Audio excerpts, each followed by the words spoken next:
반갑습니다.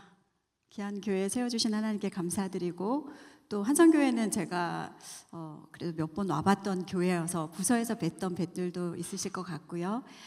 그래서 좀 더 마음이 가는 것 같습니다. 제가 기도하고 시작하도록 하겠습니다. 참 아버지이신 하나님 아버지, 감사합니다. 우리 가운데 자정하여 주셔서 우리를 다스리시고 또 주님의 자녀 삼아주신 것, 이 모든 것이 주님의 은혜인 것을 고백합니다. 주님, 이 시간 부족한 자가 섰습니다. 온전히 주의 이름만 드러나게 하시고 하나님께서 영광 받아 주시옵소서. 감사드리며 예수님의 이름으로 기도드립니다. 아멘. 네, 나의 삶을 개척하라라는 금요 성령 기도의 주제를 가지고 저를 강사로 불러주셨더라고요. 근데 강사 선정이 아주 탁월하셨던 것 같습니다. 네, PPT가 보일까요? 뒤쪽에 혹시?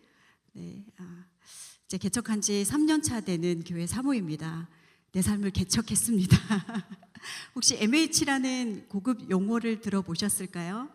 맨 땅의 헤딩이라는 얘기죠.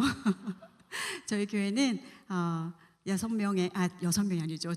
저희 아이들과 함께 이제 개척을 하게 되었고, 경기도 하남에 있는 말씀 심는 교회입니다. 목동 오다 보니까 너무 복잡하더라고요. 여러분, 하남으로 오세요. 네. 아마 매주 화요일 성경 먹어버리자, 혹시 이 목소리를 극동방송에서 들으셨다면 바로 제가 진행하고 있는 짱짱 성경암송학교라는 프로그램입니다. 11년째 매주 한 절의 말씀을 새겨드리고 또 그 말씀이 우리 삶에 드러날 수 있도록 은혜로 나누는 시간을 가지고 있습니다. 나의 삶을 개척하라는 주제를 가지고 오늘 그중에 내 마음판에 새기라라는 주제를 가지고 여러분과 이야기를 나누려고 하는데요. 먼저 제 삶이 어떻게 개척되었는지 저의 개척 이야기를 먼저 들려드린 다음에 오늘의 본격적인 강의를 해드리면 좋을 것 같습니다. 저는 중학교 1학년 때부터 신앙생활을 시작했습니다. 초등학교 때는 맛있는 거 주는 교회를 찾아다니면서 여러 교회를 옮겨 다녔던 것 같습니다. 그러다가 중학교 1학년 때 제 짝이 신앙생활을 아주 열심히 하는 아이였고, 그 친구가 학교가 끝나면 늘 교회로 가는 모습이 부러웠습니다. 그래서 저를 전도해달라. 아마 그것이 성령 하나님의 첫 부르심이 아니었을까라는 생각을 합니다.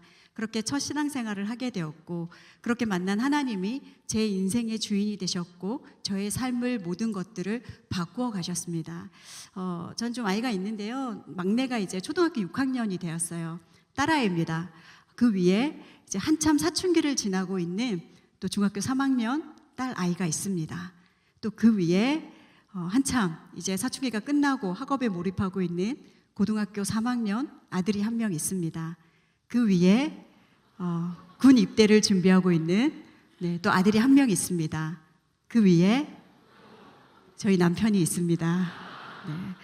삼남 이녀라고 하죠. 하나님께서 저희 가정에 4명의 자녀를 허락해 주셨고 복된 가정으로 또 은혜의 가정으로 만들어가고 계십니다. 그런데 제가 저희 원가정 이야기를 조금 들려드리고 싶어요. 왜냐하면 이 가정이 도대체 어떤 가정이길래 이렇게 행복하게 사는 거야. 저희 SNS를 보시는 분들은 사모님 자녀들은 사춘기도 없는 것 같고 아이들이 부모를 너무나 사랑하고 또 가정이 너무나 행복해 보입니다. 도대체 어떤 비결이 있는 겁니까? 라는 인터뷰 질문들을 정말 많이 받습니다.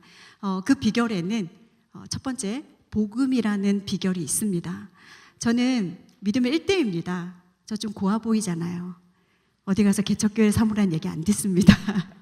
그런데 저 사모는 돈도 많고 또 물질적인 어려움이 없어서 아이도 4명이나 낳았고 또 무엇보다 믿음이 좋은 집안에서 좋은 신앙의 훈련들을 받고 잘 컸기 때문에 저렇게 자녀들을 믿음으로 양육하나 보다 라고 색안경을 끼고 보신다면 오늘 좋은 것들을 얻어가실 수 없으실 것 같습니다. 저는 믿음의 1대이고 저희 남편도 믿음의 1대입니다. 양가 부모님이 이 하나님을 만났어야 되는데, 이 주님을 만났어야 되는데 이 주님과 일평생 동행하셨어요. 그래서 저희 아버지도 늘 술 때문에 저희 가족을 괴롭히셨고 저희 아버님은 알코올 중독자셨습니다. 그리고 어머니가 기절하실 때까지 폭력을 행사하시는 분. 어떻게 보면 가정에 대한 소망이 없는 두 사람이 만났어요. 저희 남편은 예수님을 믿었고 저희 아주버님은 아버님의 모습을 답습하다가 스스로 목숨을 끊었습니다. 가정의 어려움과 가정의 화목, 행복 웃기지 말라 그래. 그딴 거 이 세상에 없어. 드라마에서 만들어지는 허구에 불과해. 그렇게 생각하면서 살았던 저와 남편이 믿음의 가정을 꿈꾸게 된 사건이 있었습니다. 저희는 하와이에 있는 열방대학이라는 곳에서 예수제자 훈련을 받다가 만나게 된 사이였습니다. 마찬가지로 믿음의 소망이 없는, 그리고 가정의 소망이 없는 재우리는 만나게 되었을 때 낯선 땅에서 믿음을 붙들고 복음 안에서 행복하게 살아가는 다양한 가정들을 만나면서 가정에 대한 소망을 꿈꾸기 시작했습니다. 저희 청소년기와 청년기는 너무 암울했거든요. 언제 헤어질지 모르는 부모님 아래에서 늘 숨죽이며 살면서 그렇게 지나야 했던 어려운 시간들이 있었습니다. 그때 찾아와 주신 예수 그리스도가 내 안에 없었다면 저의 인생이 어떻게 바뀌어 있을지 감히 상상할 수가 없습니다. 그러나 제가 여러분께 오늘 확언 드릴 수 있는 단 한마디는요, 복음의 능력이 있는 줄로 믿습니다. 제가 육신의 아버지로부터 어떤 사랑도 받지 못했지만 하늘 아버지의 사랑이요, 정말 그 하늘 아버지의 사랑이 내 안에 채워지니 우리 안에 있는 결핍이 더 이상의 결핍이 되지 않는 것을 경험하게 되었습니다. 여러분, 복음이 임하는 여러분 가정 되시기를 축복합니다. 하나님은 그렇게 저를 믿음의 일대에서 이제 이대로 흘러질 수 있는, 그리고 복된 사남매를 저에게 허락해 주셨고, 이 아이들에게 어릴 때부터 말씀을 심고 또 매일 가정 예배를 드리면서 하나님 안에서 거룩한 가정을 이루어 나가고 있습니다. 여러분, 행복은요 다른 데 있지 않아요. 거룩을 추구하는 믿음의 가정에 있는 줄로 믿습니다. 제가 책을 좀 보여드리는 이유는 이런 책 많이 썼습니다, 자랑하는 거 맞아요. 그런데 첫 번째는 뭐냐면 말씀 심는 엄마라는 책이 출간되었을 때 저는 사모가 아니었습니다. 아이들을 말씀으로 양육하고 있고 믿음으로 키우는 일들이 목회자 가정이니까 사모니까 저렇게 하지가 아니라, 저는 집사 시절부터, 저희 남편은 중간에 목회자가 되었거든요. 집사 시절부터 시작된 말씀의 자리에, 또 그 복음이 전수되는 자리에 우리 자들을 초대했고, 또 그 과정 속에서 여러 책들이 출간되면서 이렇게 여러분 앞에 설 수 있게 되었습니다.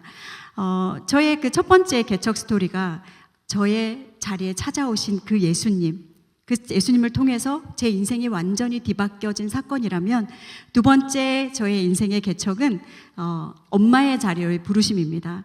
저는 사실 워커홀릭이었습니다. 결혼 전까지는 일에 미쳐 있었어요. 광고회사 디자이너로서 이름을 떨치고 싶었습니다. 그래서 열심히 일했고, 아이가 생기는 것에 관심이 없었고, 가정에 대한 소망도 그때는 없었던 것 같습니다. 그런데 저에게 찾아온, 이제 결혼한 지 한 달 만에 하나님 뭐가 그렇게 급하셨는지 첫 아이를 선물로 주셨어요. 이제 곧 입대를 하게 될 그 아이인데 하나도 기쁘지 않는 거예요. 나는 내 이름을 더 넓게, 더 멀리 알려야 되는, 그리고 성공해야 되는 디자이너인데 아이가 덜컥 하나님 주시니까 기쁘지가 않았습니다. 이제 이후에 저희 아이에게 그런 마음을 가졌던 것에 있어서 사과하는 마음이 있었는데, 그런 일들이 있으면서 그래도 불구하고 이제 아이가 생겼으니 아이를 뱃속에 놓고 열심히 일하러 다녔던 것 같아요. 어떻게 하면 빨리 복직해서 내 인생의 커리를 계속 쌓아 올라갈 수 있을까? 그 모든 것 앞에서 저를 뒤바꾸게 한 하나님이 주신 마음이 있었습니다. 그 마음이, 은실아, 세상에는 내노라는 디자이너가 너 말고도 너무나 많아. 그런데 너에게 맡겨진 아이는, 이 아이에게 맡겨진 엄마는 너 하나밖에 없다. 그렇게 저에게 주신 그 마음이, 제가 가지고 있는 모든 경력을 내려놓고, 제가 가지고 있는 모든 커리어를 내려놓고 엄마의 자리에 첫 부르심이었습니다. 그런데 저는 그 부르심에 응답하면 아이는 알아서 크는 줄 알았습니다. 그런데 웬걸요? 제가 태교를 너무나 잘못했고, 또 하루에 커피를 4잔씩 마셨고 밤을 새면서 일을 했던 그 작용이 고스란히 첫 아이에게 흘러갔더라고요. 이 아이는 정서적으로도 불안했고 육체적으로도 대단히 불안한 아이였습니다. 이 아이를 데리고 제가 처음 찾아간 학교가 지금 제가 이제 몸을 닫고 있고 또 섬기고 있는 303 비전 성경 암송학교라는 학교입니다.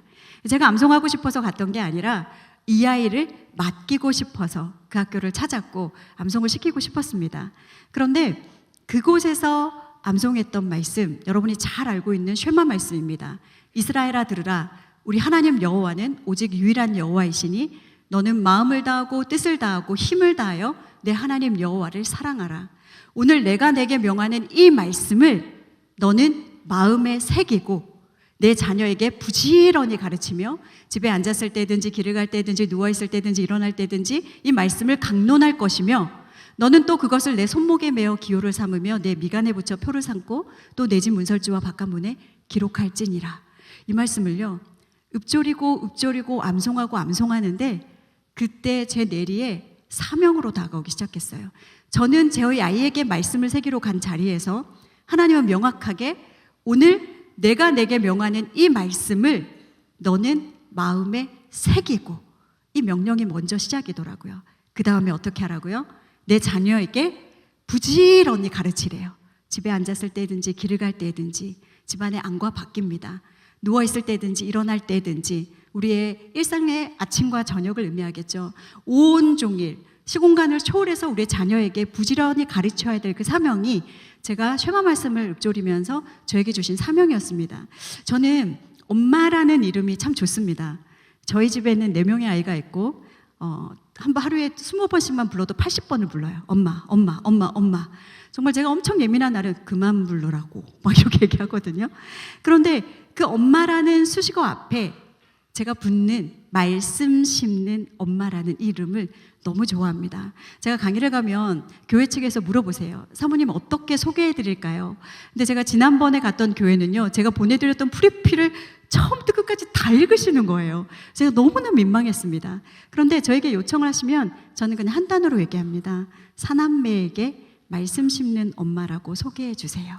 정말 이 이름이 얼마나 영광스러운 이름이고 이 이름이 얼마나 빛나는 이름이고 이 이름이 얼마나 가치 있는 이름인지를 저는 알고 있습니다. 그래서 강의 가는 곳마다 이런 질문을 하세요. 사모님 혹시라도 다시 결혼해야 할 상황이 생기고 아이를 낳을 수 있다면 그때도 4명을 낳으시겠습니까? 라는 질문 앞에 제가 뭐라고 얘기할 것 같으세요? 아니요라고 얘기했어요.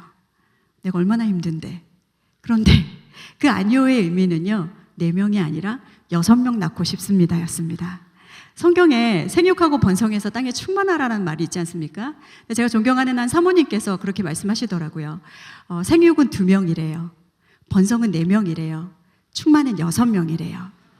여러분 충만의 은혜가 있으시기를 축복합니다. 네, 저는 이미 이제 4명으로 소원했기 때문에. 근데 이 말씀 심는 엄마의 자리에서 살아내는 삶은 치열했습니다. 왜요? 오늘 내가 내게 명하는 이 말씀을 너는 마음에 새기라는 그 말씀에 순종하는 것이 너무나 어렵더라고요. 하지만 나에게 주어진 사명 앞에 순종하며 나아갈 때 하나님은 제 인생을 바꾸어가기 시작하셨습니다. 말씀 심는 엄마는요, 말씀 먹는 엄마의 자리가 먼저였어요. 저는 사명 앞에 순종했고 제 안에 이 들끓는 감정들을 어떻게 해소해야 될지를 몰라서 계속해서 사모하는 영혼에게 만족을 주시고 줄인 영혼에게 좋은 것으로 채워주시는 하나님 앞에 하나님 저 너무나 목말라요. 하나님 목마름에 해결을 시켜주실 것은 주님의 말씀뿐입니다. 그 마음을 가지고 1절, 2절, 100절, 200절 그렇게 미친들이 말씀을 먹기 시작했던 것이 제가 말씀 먹는 엄마의 자리에서의 시작이었습니다. 이 사명감이 없이는 끝까지 갈 수가 없겠더라고요. 왜냐하면 힘들거든요. 좁고 협착한 길이거든요. 세상에 수많은 소리를 귀를 기울이는 것을 줄이고 하나님 음성의 귀를 기울여야 되는 일이거든요. 그 중에서 제가 이제 첫 아이가 대학을 가고 그다음에 아이들이 공부해야 되는 여러 상황 속에서 제가 늘 저희 아이들에게 얘기하는 것이 있습니다. 국영수는 너를 지켜주지 못한다. 국영수는요, 우리 아이의 인생을 지켜주지 못합니다. 우리 목동이 공부 열심히 하는 동네이지 않습니까? 제가 어디서 들었는지 모르지만 목동은 기저귀만 떼면 학원을 보낸다는 얘기가 있더라고요. 진실입니까? 그 정도로 열심을 다해서 우리 아이들을 가르칠 것입니다. 그러나 우리가 대학 하나를 들여보내기 위해서 12년을 쏟아붓습니다. 그러나 영원한 나라, 하나님의 나라, 끝이 없는 그 나라를 위해서 얼마만큼의 시간과 얼마만큼의 물질과 얼마만큼의 사랑과 애정을 가지고 우리 아이들을 대하고 있습니까? 우리의 인생은요, 여기가 끝이 아니에요. 정말 영원한 나라를 꿈꾸며 천국 입성을 꿈꾸는 거잖아요. 그렇다면 이 땅에서 우리의 사명이 무엇인가? 그것은 나에게 맡겨주신 부모라는 이름을 가지고 있는 모든 분들이라면 맡겨주신 그 자녀에게 믿음과 신앙의 유업을 흘려야 될 그 사명. 절대 신앙은요, 유전되지 않습니다. 반드시 계승하셔야 되고 전수하셔야 돼요. 그래서 그 사명을 능히 감당하시는 여러분 되시기를 축복합니다. 두 번째는요, 사명과 함께 이제 동역자를 만드는 일입니다. 가장 좋은 동역자는요, 우리 한성교회의 교회 안에서 이루어지는 동역자이겠지만 그보다도 탁월한 동역자는 가족입니다. 제가 먼저 말씀을 먹이고 제 마음에 말씀을 심은 후에 첫 번째 저의 동역자는 첫째 아들 저희 조이였습니다. 이 아이에게 말씀을 들려주었고 둘째, 셋째, 넷째에 이어지는 그 말씀으로의 육아가, 그 다음에 말씀으로의 신앙 전수가 이 아이들의 삶을 지켜나가는 원동력이 되었습니다. 저는 그런 질문을 참 많이 받아요. 사모님, 요즘처럼 아이 키우기 어려운 시대에 이 아이들을 키우는 것에 두려움이 없으세요? 그런데 염려는 있을 수 있어요. 이제 다음 주 월요일에 저희 둘째가 쇄골 수술을 하거든요. 1년 전에 축구를 하다가 넘어져서 쇄골이 완전히 쪼개져서 뒤집어졌었어요. 그래서 이렇게 쇠판을 받고 있는데 이제 그것을 제거하는 수술을 앞두고 있습니다. 이런 일을 만나면 두려움보다는 염려가 생깁니다. 건강을 해치는 일들, 이 아이의 힘든 과정이니까요. 그러나 저는 제 아이들의 삶에 그 어떤 두려움이 없습니다. 이 아이들이 잘못될까봐, 인생이 어떻게 될까봐, 혹은 지금 걸어가고 있는 수학 점수가 어때서, 영어 점수가 어때서 이 아이의 인생이 바뀔까봐 그런 두려움은 없어요. 왜? 그 아이들의 마음에 생명의 말씀이 있기 때문에, 그 말씀이 이 아이들을 빛과 진리의 길로 인도할 것이기 때문에, 그러한 확신이 우리 가운데 있을 때 우리의 삶을 인도해 주시는 그 하나님의 놀라운 능력이 우리의 자녀들의 인생에도 차고 넘칠 줄 믿습니다. 그래서 제가 여러분에게 제안드리고 싶은 것은 우리 자녀들을 빨리 동역자로 만드셔야 돼요. 죄인과 죄인이 만나서 죄인과 죄인의 만남에 필요한 분은 오직 예수 그리스도밖에 없습니다. 우리는 완벽하지 않잖아요. 저도 연약하거든요. 저도 부족하거든요. 하지만 저희 아이들이 저를 볼 때 늘 긍휼히 여기는 포인트가 있습니다. 엄마도 죄인이잖아. 엄마도 죄인이잖아요. 그것이 결국은 그 연약함과 부족함 앞에 저를 위해서 기도해 줄 수 있는 원동력이 되더라고요. 제가 지방을 갔다 오면 피곤해서요, 가끔 침대와 물화일체가 될 때가 있습니다. 이렇게 누워있다 보면 자연스럽게 휴대폰이 또 손이 가죠. 그러다 보면 30분, 1시간 이렇게 시간이 흘러갑니다. 좁지 않은 우리 집에서 넓지 않은 저희 집에서 사남매가 왔다 갔다 하다가 엄마가 널브러져 있는 모습을 보면 우리 아이들이 어떤 생각을 할까요? 와, 사모가 돼가지고 말씀 안 읽고 기도 안 하고 휴대폰 보고 있네? 저러면서 무슨 사역을 한다 그래? 이런 마음이 마음에 들지 않을까요? 그런데 저희 아이들은요, 저의 그런 연약함을 마주할 때 이렇게 얘기합니다. 저희 아이들은 절대 불리할 때 엄마라고 부르지 않습니다. 백사모님, 일어나서 말씀의 자리로 가십시오. 그러면 제가 벌떡 일어나서 아멘 하고 성경을 읽는 신용이라도 합니다. 왜요? 우리의 죄인된 모습을 보고 자녀들이 그것을 품는 거죠. 그 다음에 어김없이 가정예배 시간에 기도 제목이 오릅니다. 요즘 어머니가 성령 충만하지 못한 것 같습니다. 어머니를 위해서 기도해야 할 때입니다. 저를 가운데 놓고 다 같이 손을 올려서 기도를 해주는 사건들이 있습니다. 우리가 동역자가 된다는 것은요, 서로의 잘못을 지적하는 것이 아니라 서로의 연약함 앞에 서로의 기도의 끈을 놓지 않는 것이 동역자입니다. 그래서 가장 큰 동역자는요, 말씀과 기도로 거룩한 삶을 살아가는 동역자입니다. 그래서 이 자리에 제가 참 감동이 되었던 것은요, 저쪽 끝자리에 앉아서 앞에 찬양하는 친구들을 봤는데 온 마음과 영을 정말 다해서 앞에 나와서 춤추며 주님을 노래하더라고요. 이곳이 천국이구나. 이곳이 천국이구나 생각이 들었습니다. 오늘 이 자리에 나와서 은혜 받고 하나님 말씀을 사모하고 하나님 앞에 나가는 모든 자녀들을 하나님 그냥 내버려 두지 않으시는 줄로 믿습니다. 그래서 정말 그 말씀의 자리에, 믿음의 자리에서 우리 부모님들이 먼저 말씀 먹는 자리에 계시고 그 다음에 말씀 심는 자리로 넘어가셨으면 좋겠습니다. 우리가 같이 하는 모든 가치가 얼마나 중요한지 여러분 알고 계실 겁니다. 좋은 맛집을 다니고 좋은 여행지를 다니고 우리는 가치라는 말을 일상속에서 정말 많이 써요. 얘들아 같이 하자, 같이 먹자, 같이 가자, 같이. 그러나 우리가 그 가치가 어떤 가치가 되어야 될까? 여러분이 앉은 자리에 우리 아이들이 앉을 거예요. 여러분이 명품에 손에 들리면요, 우리 아이들 손에도 명품이 들릴 거고요. 여러분이 가치 있게 여기는 그 어떤 것이 이 아이들의 인생을 주관한다면 도대체 어떤 가치를 붙들어야 될까요? 신앙은요, 절대 정보로 이루어지는 것이 아닙니다. 교육으로 되는 것이 아니라 삶의 경험이 필요합니다. 영적인 경험이 우리 아이들을 바꿔놓는 것이에요. 그게 가정에서부터의 시작이고 그것이 확장되어서 교회로 이어질 때 교회와 가정이 연합해서 이 일들을 해나갈 수 있다는 거, 이것을 여러분들이 꼭 기억하셨으면 좋겠습니다. 우리가 어떤 가치를 붙들 것인가, 그 가치는 우리의 정체성이 되고 우리의 세계관이 되고 우리의 삶을 살아가는 지표가 될 것입니다. 그렇다면 오늘 어떤 가치를 붙들까? 오늘 이 교회 문을 열고 나가는 그 순간 여러분이 확답을 받는 은혜 시간 되시기를 축복합니다. 저는 말씀 심는 엄마이고요. 상공산 비전 성경암송학교에서 강사로 섬기고 있고 또 극동방송에서 짱짱 성경암송이라는 프로그램으로 애청자들에게 말씀을 심겨드리고 있습니다. 그러면 도대체 왜 암송을 이렇게 전파하는 전도사가 되었을까요? 저 실제로 전도사가 아닙니다. 그러나 왜 이 말씀에 목숨을 걸고 있을까요? 왜 이 말씀 앞에 저희 아이들을 세우고 또 모든 분들에게 말씀이 흘러갈 수 있도록 이렇게 이런 사역들을 해나갈까요? 그것은 다른 데 있지 않습니다. 성경에 보면요, 내가 주께 범죄하지 않으려고 주의 말씀을 내 마음에 두었나이다 라는 표현이 나옵니다. 우리는 말씀과 기도로 거룩한 삶을 살아갑니다. 우리 한성교회는 기도가 충만하고 뜨거운 교회로 제가 알고 있습니다. 여기에 말씀이라는 귀한 자양분이 떨어뜨리면요, 폭발적인 시너지가 일어나리라고 생각됩니다.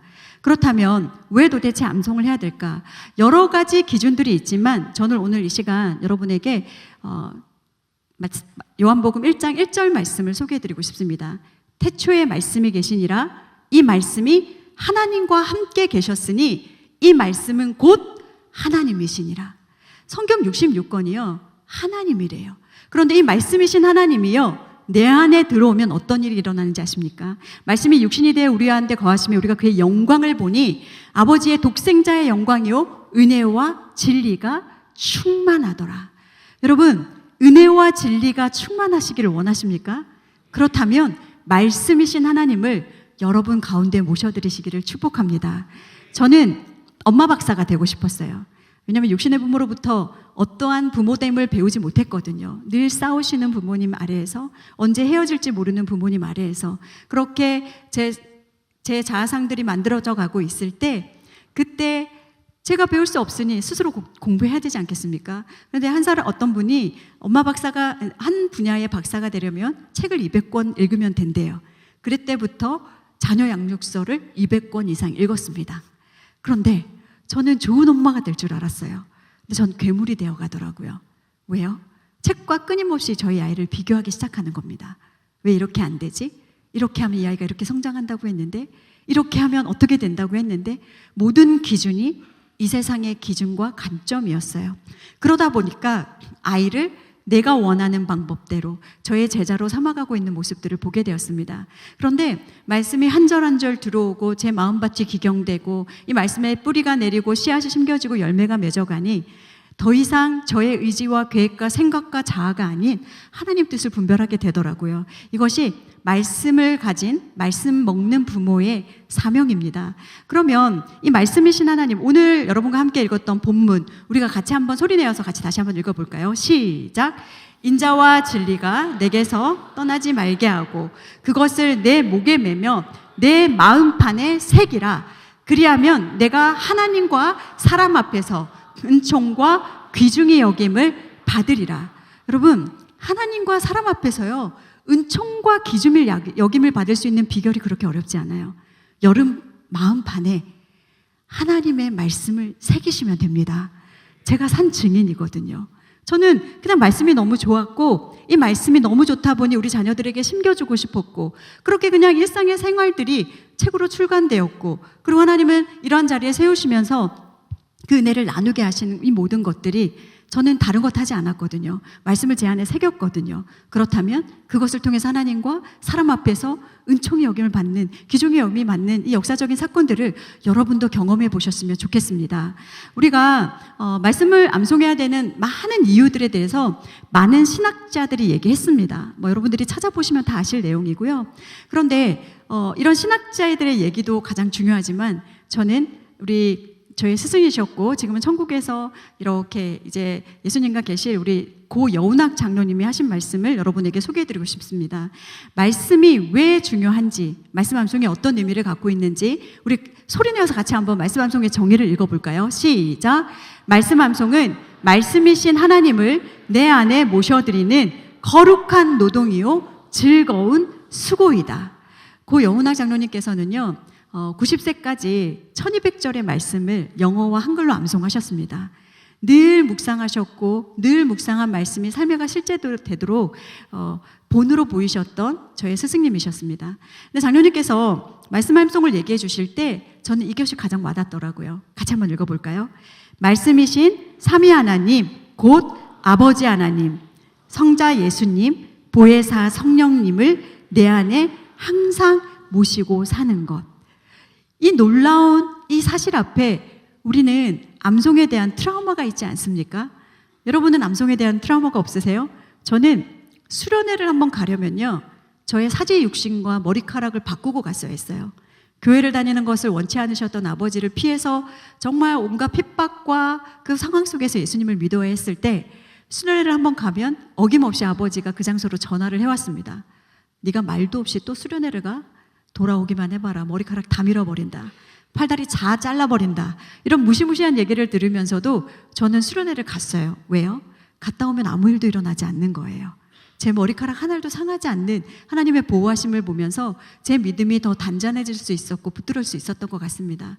그런 상황에서도 제가 그 말씀 앞에 하나님 앞에 엎드릴 수 있었던 그 한 가지, 그것은 말씀이신 하나님, 그 하나님이 내 삶을 인도하신다라는 굳건한 믿음 때문이었을 거예요.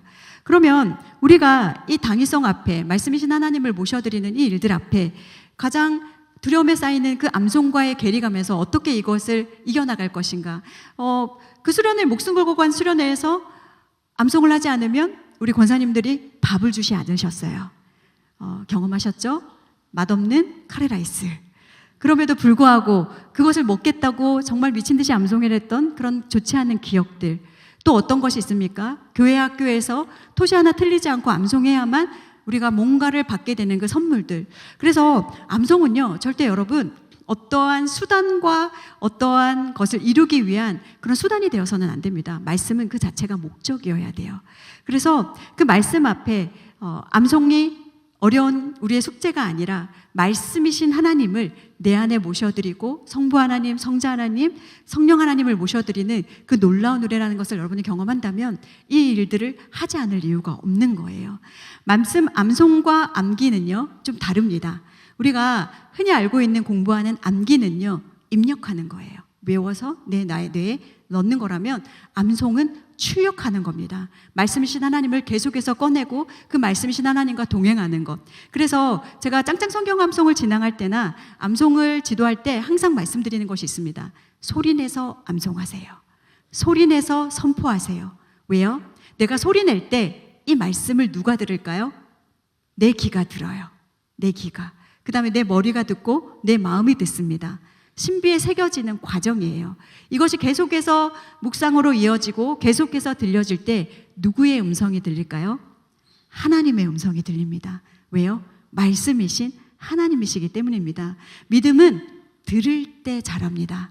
그래서 여러분이 암송뿐만 아니라 성경을 읽으실 때도요 소리내서 읽으시기를 꼭 격려해드리고 싶습니다. 그렇게 하다 보면 온전한 주님의 음성을 듣게 될 줄 믿습니다. 암송을 하면요 여러 가지 유익이 있습니다. 그런데 저는 이 유익을 굳이 여러분에게 사사롭게 설명드리고 싶지 않아요. 왜냐하면 암송하면 저렇게 되더라가 아니라 암송하니 이런 은혜가 온다는 정도만 여러분이 알고 계셨으면 좋겠고요.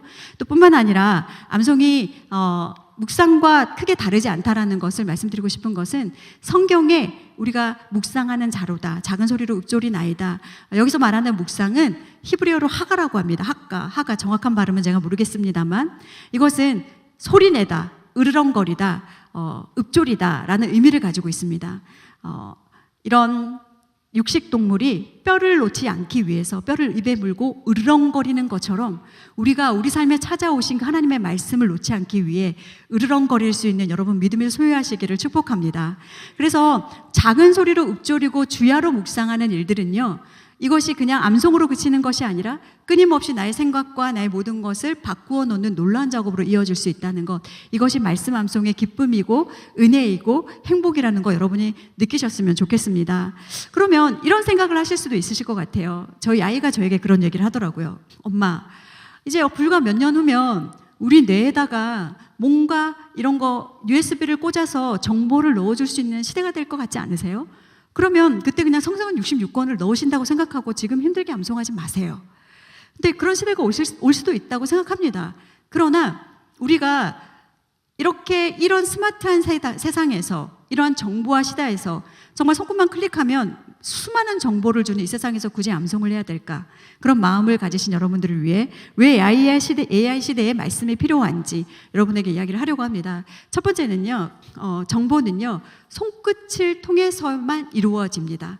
여러분이 아무리 챗GPT를 사용하시고 또 그것들을 활용하신다고 해도 우리의 손끝을 통하지 않으면 얻어질 수 없는 것이 정보입니다. 그러나 말씀은 그렇지 않아요.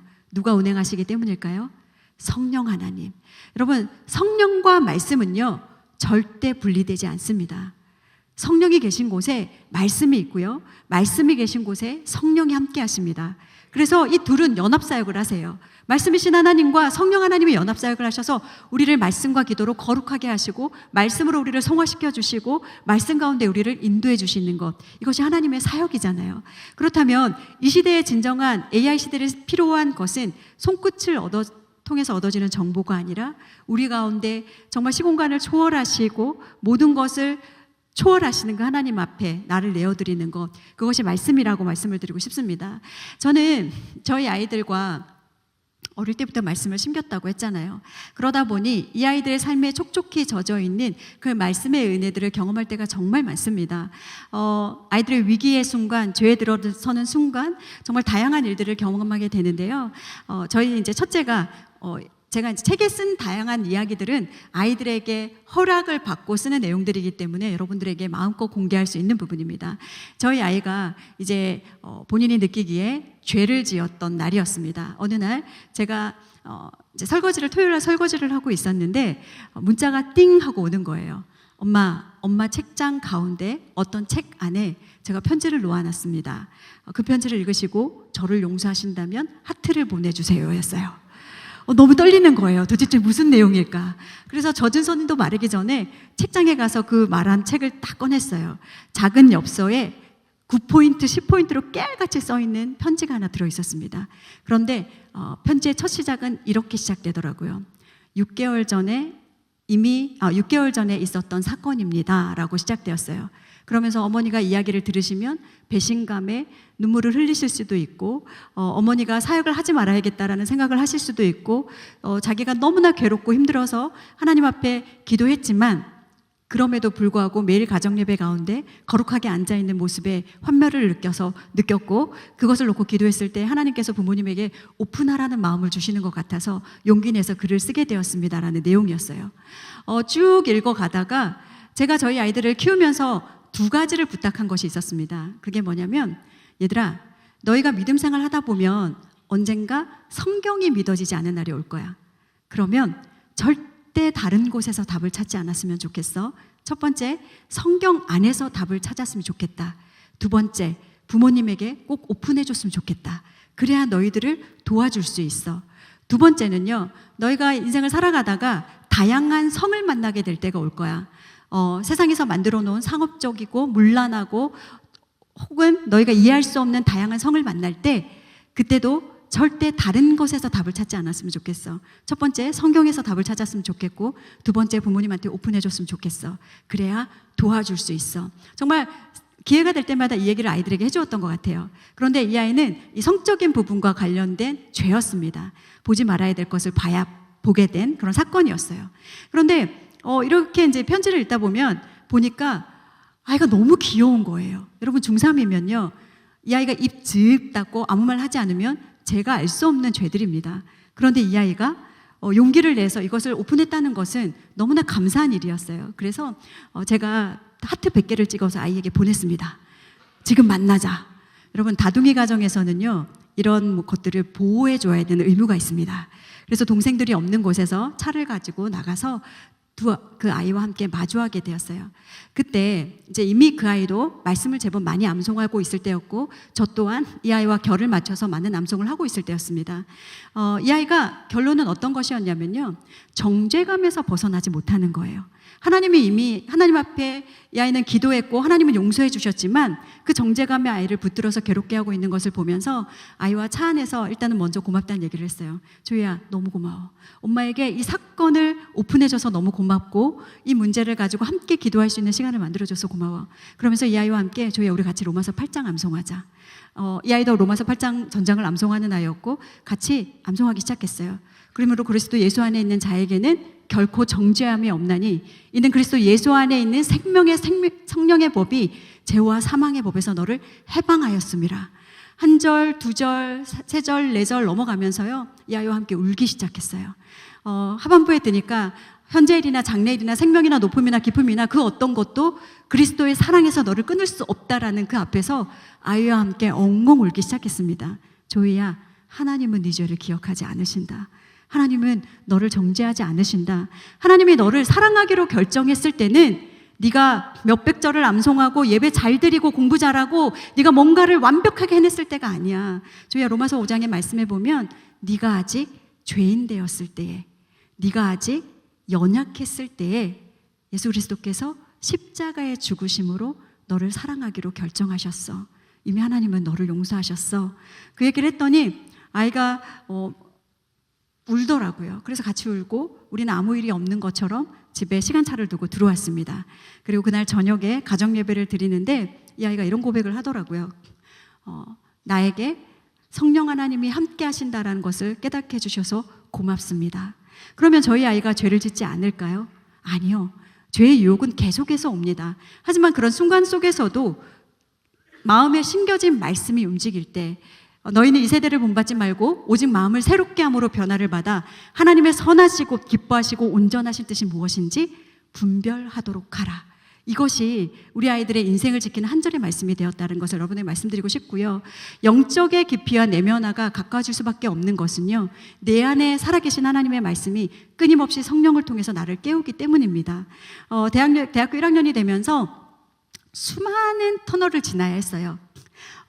술 먹는 친구들도 만나고 소위 일탈의 자리에 갈 때마다 이 아이가 그 삶을 견디기 위해서 얼마나 많은 노력을 하는지, 얼마나 많이 애쓰고 있는지. 특히 이제 이 아이가 유도부 회식이 있었는데 경찰학부를 다니고 있습니다. 근데 유도부 회식이 있던 날 저에게 메시지가 왔더라고요. 엄마, 이곳은 술에 이렇게 오픈되어 있는 공간이라서 오늘은 제가 이것을 이겨내기 힘들 것 같습니다. 기도해 주세요라는 문자였어요. 저는 그냥 아들을 위해서 기도했고 1시간이 지나니까 콜라 1리터가 찍혀있는 사진이 한 장 뚝 오더라고요.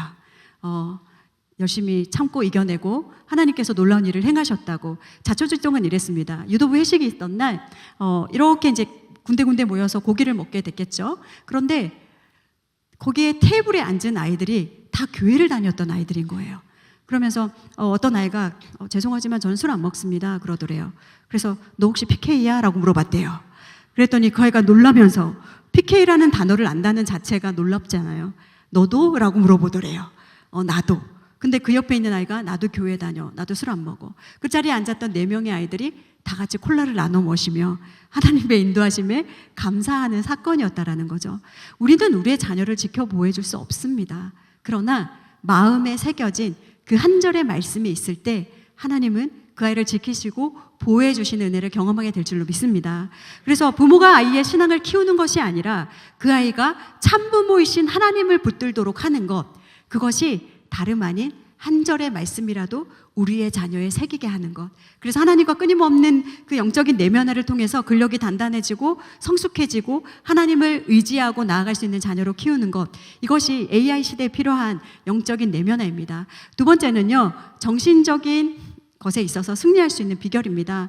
암송을 하시는 많은 이제 저희 암송학교를 거쳐가신 대다수의 어머니들이 똑같은 고백을 합니다. 삶은 달라지지 않았대요.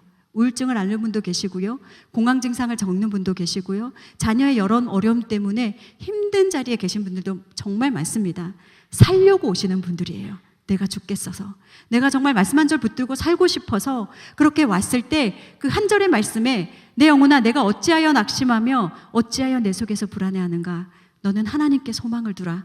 그가 나타나 도우심으로 말미암아 내가 여전히 찬송하리로다. 그 말씀이 그냥 살아날 힘을 주는 거예요. 그렇게 살아낸 분들이 똑같은 말씀을 하세요. 상황과 환경은 바뀌지 않았지만 제 마음의 태도가 달라졌고 제 생각이 달라졌고 저를 강력하게 붙들고 계신 주님이 계신다는 것을 알게 된다고요. 그래서 여러분 어떠한 문제가 있으십니까? 저희 집도 계속해서 터널의 연속이에요. 고난과 여러 가지 어려움의 터널의 연속이지만 그 삶 속에서도 내가 승리할 수 있는 비결은 나의 생각을 붙드시고 나의 마음을 붙드시고 왜요? 우리의 생각과 모든 것을 판단하시고 우리의 관절과 골수를 찔려고 쪼개기까지 하는 그 말씀이 우리의 세밀한 음성까지도 듣고 계신다라는 걸 알기 때문에 그래서 이러한 AI 시대도 꼭 말씀을 마음에 새기셔야 된다는 거 말씀드리고 싶습니다. 세 번째는요, 사회적 연대감과 공동체 의식입니다. 저는 지금도 저희 아이들과 사이가 참 좋습니다. 며칠 전에 첫째 아이가 오더니 갑자기 이렇게 볼을 내미는 거예요. 그래서 제가 이렇게 볼을 이렇게 한 대 살짝 쳤어요. 이렇게 그냥 턱 쳤는데 어머니 너무 하신 거 아니에요? 저 뽀뽀해달라고 내민 거예요 이러는 거예요. 그래서 제가 뽀뽀를 쭉 해줬습니다. 근데 저희 남편이 그 모습을 보더니 둘이 뭐 하는 거냐고 지금 내 아내에게 이러면서 그런 얘기를 하게 되었어요.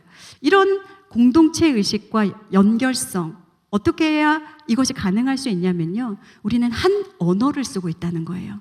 여러분 사춘기 자녀를 키우시는 부모님들은 아실 거예요. 언어가 다르고 생각이 다르고 문화가 다르다는 걸. 하지만 유대인들이요, 세대 간극이 없고 사춘기를 겪지 않는다고 합니다. 왜 그럴까요? 3대가 연합해서 회당에서 예배를 드립니다. 3대가 같은 언어를 사용합니다. 바로 토라라는 말씀이죠.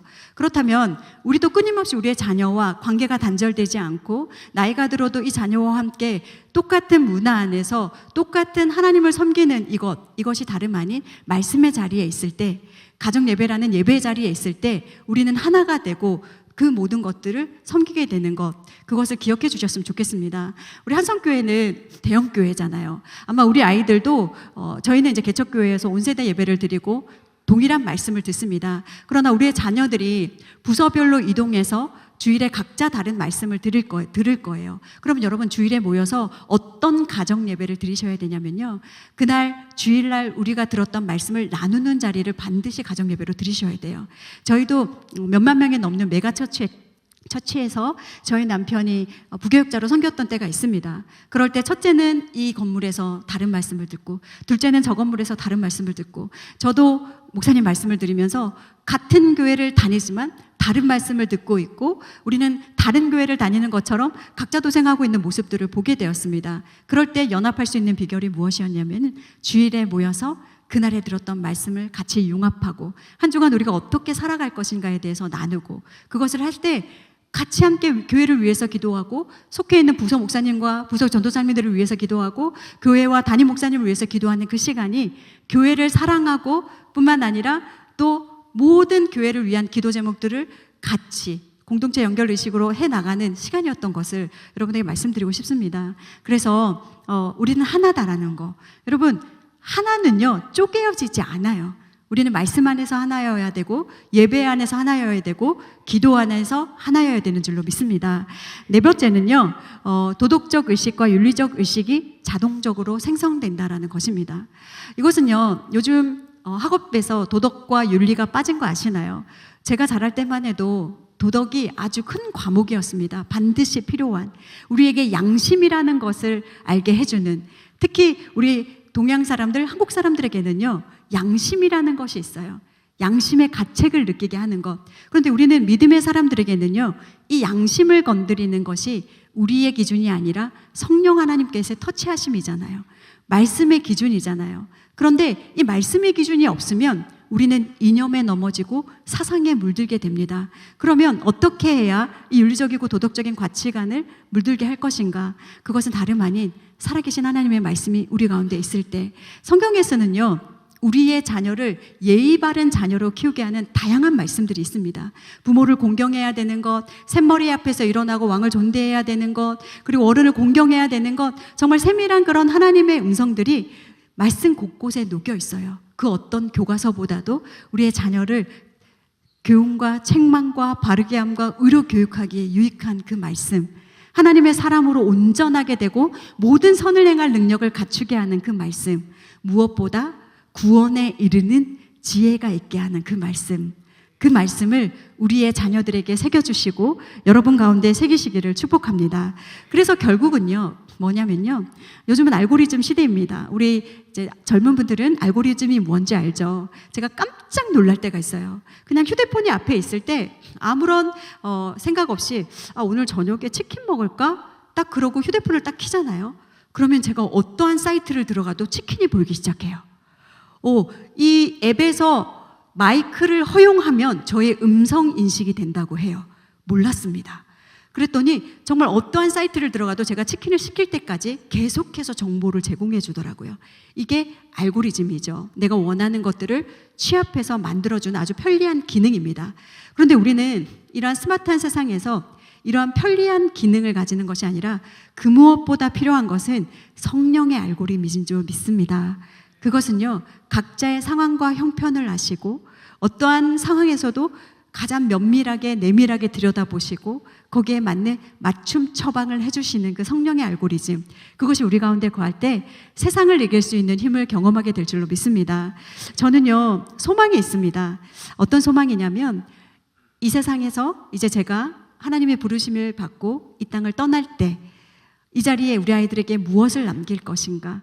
저는 사실 개척교회 사모이고 우리 아이들에게 물질적인 것을 해줄 수 있는 그런 자원이 없습니다. 셋째가 이제 학교에서 무슨 수련회를 간대요. 그런데 비싸더라고요. 가지 말라고 얘기했어요. 근데 이 아이가 참 착한 것은 우리의 상황과 형편을 아니까 알겠다고 얘기하더라고요. 그리고 엄마 뭐 못 가는 것에 대한 서운함은 없는데 학교에 혼자 남아 있어서 심심할 것 같아요라는 얘기했을 때 그날 밤 저는 어금니를 깎게 물고 소리내지 못한 채 울어야 했어요. 왜요? 이 아이에게 물질적으로 해줄 수 있는 것이 없고 육신적인 부모로 보면 정말 빵점짜리 부모이거든요. 아이들이 원하는 것을 다 해줄 수 없는.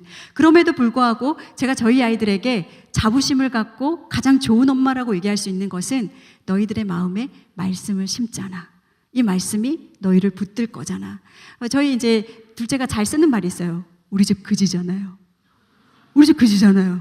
근데 그 아이가 그것을 아무렇지 않게 친구들한테 얘기했다는 거예요. 우리 집 그지라서 나 수련회 못 가. 그랬더니요, 친구들이 십시일반으로 내가 보태주면 안 돼? 어머니 설득드리면 안 돼? 이렇게 얘기를 했다는 거예요. 그래서 오냐 이거 괜찮은데 이거 짭짤한데 그런 얘기를 해주었습니다. 중요한 것은 어떠한 그런 어려움 앞에서도 말씀이 들어가니까요, 정체성이 흔들리지 않다는 거예요. 저희가 반지하에 산 적이 있었거든요. 정말 어려운 시기를 보낼 때였어요. 근데 그 아이가 그런 얘기를 합니다. 우리가 반지하에 산다고 우리의 정체성이 달라지는 거 아니잖아요. 맞습니다. 그것이 말씀의 힘이더라고요. 그래서 저는 어떤 소망이 있냐면 제가 떠나고 나면 남겨줄 것도 없고 아이들에게 물려줄 유산도 없습니다. 그렇다면 그 한 절의 말씀, 그것이 우리의 자녀들에게 남았으면 좋겠습니다. 그래서 그것이 뭐냐면 다름 아닌 말씀 암송의 생활화입니다. 여러분이 은혜 받은 말씀이 있으실 거예요. 내 인생을 뒤집어 놓은 말씀도 있으실 거예요. 그리고 매주마다 혹은 말씀 묵상을 하면서 목사님 말씀을 들으면서 하나님 나에게 강력해 주시는 그 하나님의 음성이 있을 줄로 믿습니다. 그렇다면 그것을요, 여러분만 소유하지 마시고 우리의 자녀들에게 유산으로 물려주세요. 그렇다면 그 다른 유산보다 최고의 유산, 가치 있는 유산, 생명을 살리는 유산이 될 줄로 믿습니다. 저는 그래서 아이들과 함께 있는 자리에서 끊임없이 반복해서 얘기합니다. 끊임없이.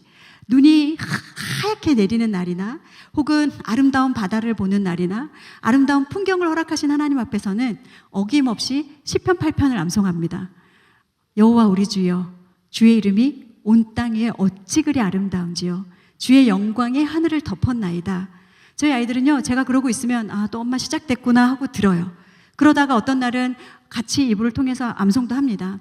그런데 저의 목표는 뭐냐면요, 이 다음에 제가 소천하고 이 땅에 없을 때 하얀 눈이 내리는 날 혹은 정말 밀려오는 새하얀 바다를 보면서 엄마를 떠올리는 것이 아니라 자연스럽게 엄마 그때 시편 8편 암송하셨지? 라고 떠올릴 수 있다면 저는 자녀 양육 잘한 거 아닐까요?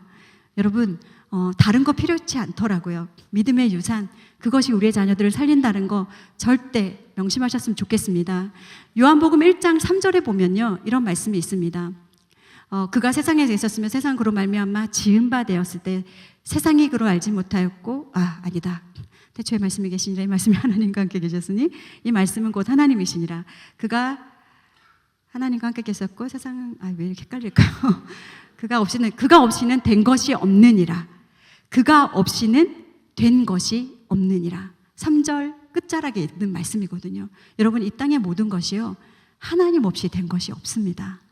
태초에 말씀이 계시니라. 이 말씀이 하나님과 함께 계셨으니 이 말씀은 곧 하나님이시니라. 태초에 하나님이 천지를 창조하시니라. 이 땅의 모든 것이 주님의 것이에요. 그렇다면 그 주님의 것 앞에 우리의 자녀를 믿음의 자녀로 키우시겠습니까? 아니면 세상에 굴복하는 자녀로 키우시겠습니까? 말씀 앞에 승리하시는 여러분 되시기를 축복합니다. 마지막으로 이 간증만 하고 끝내려고 합니다. 저희 아이들에게 어릴 때부터 말씀을 심었고 그 말씀에 성령 하나님께서 일하고 계시고 또 그때 때때마다 제가 지켜주고 보호해줄 수 없는 상황 속에서 하나님이 이 아이들을 친히 이끄시고 또 걸어가고 계심을 저는 내 아이를 보면서 경험하고 있고, 그러한 일들이 또 저의 저서 속에 녹아져 있는데, 한 번은 저희 아이가 운동을 하러 갔다가 이단을 만나게 되었어요. 열심히 가는데 그 아이가 이제 지나가는데 어떤 여자 두 분이 이 아이를 잡더래요. 학생, 교회 다녀요? 라고 물어봤대요. 자, 목사 아들이에요. 교회 열심히 다녀요. 그러면 교회 부심이 있습니다. 교회 다녀요! 이런 거예요. 그랬더니 그렇군요. 학생, 그러면 질문 하나 해도 돼요? 학생, 천국은 어떻게 가는지 알고 있나요? 라고 물어봤대요. 아이가 자신이 있죠. 근데 바로 이렇게 대답을 하더랍니다. 천국은 유월절을 지켜야 갈 수 있어요. 근데 이 아이가 순간 처음 들어보는 내용인데, 여러분, 미혹은 이렇게 시작돼요. 처음 들어보면 궁금하게 만드는 거. 그러면서 이 아이가 돌아와서 이런 얘기를 합니다. 아버지, 진짜 죄송합니다. 저 아버지 의심했잖아요. 우리 아버지도 모를 수도 있다. 이렇게 생각했대요. 그런데 이 아이가 그 순간 뭔가 이상했지만 그 순간 마음속에 이런 생각을 했다는 거예요. 기도를 했다는 거예요. 하나님, 이거 이상한 거면 제가 탈출할 수 있도록 도와주세요. 그런데 이 아이는 그때 당시 한 1800절 정도 암송을 하고 있었습니다. 태에서부터 제가 말씀을 먹여왔고 매일의 삶 속에서 조금씩 차곡차곡 쌓여진 말씀이 그 정도의 구절 수였는데, 그 많은 말씀 구절 수 중에서 성령의 알고리즘은 일하기 시작하십니다. 그리고 구원에 관련된 말씀 2개를 훅 하고 꺼내주신 거예요. 요한복음 말씀과 로마서 말씀이었대요. 근데 제가 아까도 말씀드렸듯이 소리내서 암송하라고 말씀드렸잖아요. 저희 아이들도 어릴 때부터 소리내서 암송하는 것이 습관이 되었고, 그 자리에서 생각나게 하신 말씀을 소리내서 읊조렸어요. 자, 누가 들었을까요? 자기가 먼저 들었어요. 누가 먼저 확신이 들었을까요? 저희 아들이 먼저 확신이 들었어요. 말씀을 읊조리고 듣다 보니 구원에 대한 확신이 생겼고, 그래서 역으로 얘기했답니다. 있잖아요, 제가 보니까 두 분 예수님 믿으시지 않으시는 것 같은데 예수님 믿으시라고 이렇게 얘기를 했답니다. 그랬더니 그분들이 학생아, 어떻게 이렇게 암송을 말씀을 많이 아냐고, 그러면서 우리에게 15분의 시간을 좀 더 달라고 그러더니 이런 제안을 해왔습니다. 어머니 하나님에 대해서 궁금하지 않냐고. 그래서 저희 아이들에게 이단 교육을 어느 정도 해왔기 때문에 그 아이가 그 자리에서 이렇게 얘기했대요. 나 안산홍이네, 이렇게 얘기했다고 합니다. 그러면서 예수님 믿고 천국 가시기를 제가 중보하겠습니다 하고 탈출기를 얘기해 주면서 이 아이가 와서 저에게 이런 얘기를 하는 거예요. 엄마, 제가 16년 동안 엄마가 저에게 강제적으로든 때로는 즐겁게, 때로는 기쁘게, 때로는 하기 싫을 때도 억지로 그렇게 왜 이렇게 목숨 거시면서 제게 말씀을 새기시나, 때로는 불평했고 힘들었고 짜증났던 시절도 있었어요 라고 얘기하더라고요. 그런데 그 아이가 이렇게 얘기합니다. 그런데 이제 알겠어요. 왜 이렇게 엄마가 저에게 말씀을 심으시는지, 저에게 말씀 심어주셔서 고맙습니다 라는 표현을 그날 16년 만에 제가 처음 들었습니다. 여러분, 힘들어요. 어려워요. 좁고 협착한 길인 거 맞습니다. 그러나 이 길은 영광스러운 길이고요, 생명의 길입니다. 그 길로 우리의 자녀들을 초대하고 싶지 않으십니까? 그렇게 할 때 이 아이의 인생이 달라지고 정체성이 바뀌고 세계관이 달라지고 무엇보다 하나님과 동행하고 하나님과의 은혜를 경험하는 자녀들로 성장할 줄 믿습니다. 여러분, 하나님과 사람들에게 은총과 기중이 여김을 받는 그것은 여러분 마음판에 말씀을 새기는 일입니다. 오늘 내가 명하는 이 말씀을 여러분 마음에 새기시고 우리의 자녀들에게 부지런히 가르치시는 그런 복된 인생 사시기를 축복합니다. 제가 기도하겠습니다. 고마우신 하나님 아버지 감사합니다. 말씀으로 우리 가운데 오시고 말씀하여 주시고 우리를 다스려 주시고 주님의 인생 가운데 나아가게 해주시니 감사합니다. 하나님 견고하고 하나님 무뎌 있는 저희의 마음을 말씀의 은혜로 하나님 촉촉히 적셔 주시옵소서. 하나님 좋은 밭이 될 때에 하나님 그곳에 씨앗이 심어지고 뿌리가 내려지고 열매를 맺고 풍성한 은혜를 경험할 수 있는 인생들 되게 하여 주시옵소서. 무엇보다 사모함을 허락하여 주시옵소서. 하나님 아니고는 우리가 이 땅에 그 어떤 은혜를 경험할 수 없음을 기억하게 하여 주시고 놀라우신 하나님의 은혜와 영광을 경험할 수 있는 우리 모든 한성교회 지체들 될 수 있도록 역사하여 주시옵소서. 모든 감사와 영광 주님께 올려드립니다. 지금도 살아 역사하시는 예수님의 이름으로 기도드립니다. 아멘. 우리 하나님께 영광의 박수 올려드리겠습니다.